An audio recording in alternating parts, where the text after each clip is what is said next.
Most people never start a business, not because they lack the idea, not because they lack the skill, because they believe without question that starting requires money they don't have. But here is what the data actually shows. Non-employer firms, solo operations, one person, no staff, have grown substantially over the past decade and now represent tens of millions of businesses across the United States, according to data published by the U.S. Census Bureau. And many solo founders report launching with minimal upfront capital, and the businesses covered in this video are specifically selected because they can be started for under $500 with tools and platforms available today. The money was never the wall, the belief was. Before we get into the 7 businesses, there is something that will come up by the end of this that most people miss entirely. One of these models has a structural advantage that the others don't, something hidden inside the economics of the business itself that means the founder gets paid even when they stop working. Most people who start these businesses never discover it. By the end of this, you'll know exactly what it is. The first business almost no one considers: AI prompt engineering and automation consulting. Companies right now are sitting on tools they don't know how to use. They've purchased subscriptions to AI platforms, and they're getting perhaps 10% of the value. One person who understands how to build workflows, write effective prompts, and automate repetitive internal tasks can walk into that gap and charge consulting rates that rival 6-figure salaries. The startup cost is essentially zero: a laptop, an internet connection, and documented results from your own experiments. The barrier isn't technical. It's the willingness to go deeper than everyone else stopped. But here's where it gets interesting. The second business is one of the oldest models on the internet, now supercharged: digital product creation. Not courses, not ebooks in the traditional sense. Hyper-specific, one problem, one solution products. A single Notion template that solves a workflow problem for a specific profession.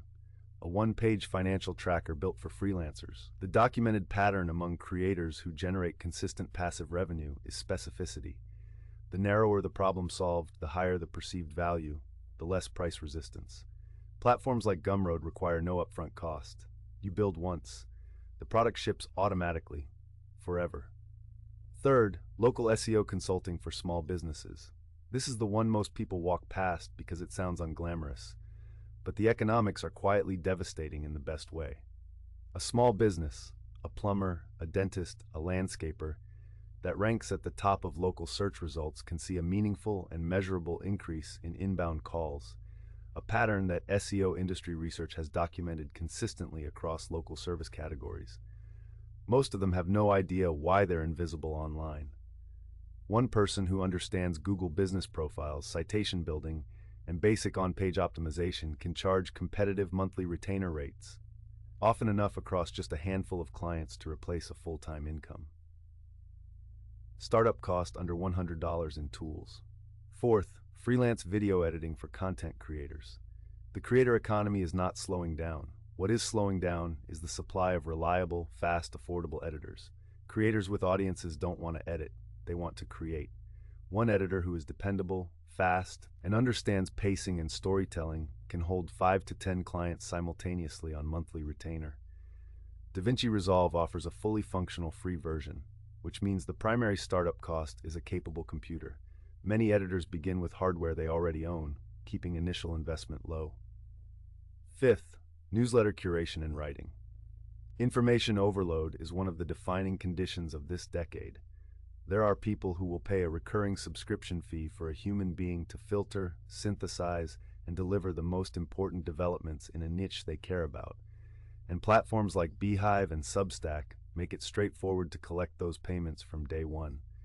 Beehive and Substack require no startup cost. The product is your judgment and your time.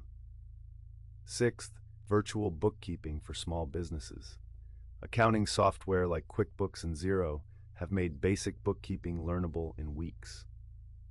Certifications in bookkeeping and accounting software exist and are designed to be completed on a self-paced schedule, making it realistic for someone to become credentialed without a multi-year academic commitment.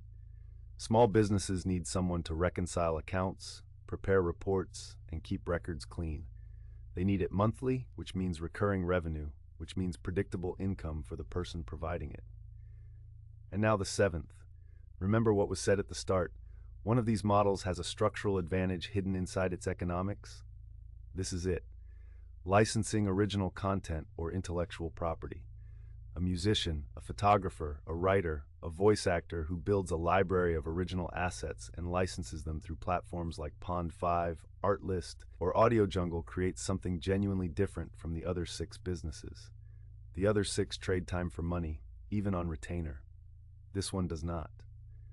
Every asset in the library earns independently, every day, whether the creator is working or not. The startup cost for this model is among the lowest of any creative business, particularly for those who already own a smartphone, a basic microphone, or a camera, and platform registration on sites like Pond5 and Audio Jungle requires no upfront fee. The ceiling is determined only by the size of the library and the specificity of what it contains. At the beginning of this, the claim was that the money was never the wall.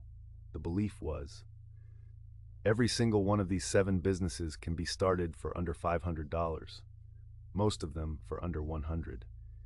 The growth in non-employer businesses tracked by the U.S. Census Bureau reflects a real and sustained shift. More people than at any point in recent history are building solo businesses, many of them starting with very little capital. The question that remains, the one worth sitting with, is not whether these businesses are real or whether they work. It's why, given that the barrier is this low, most people still never start.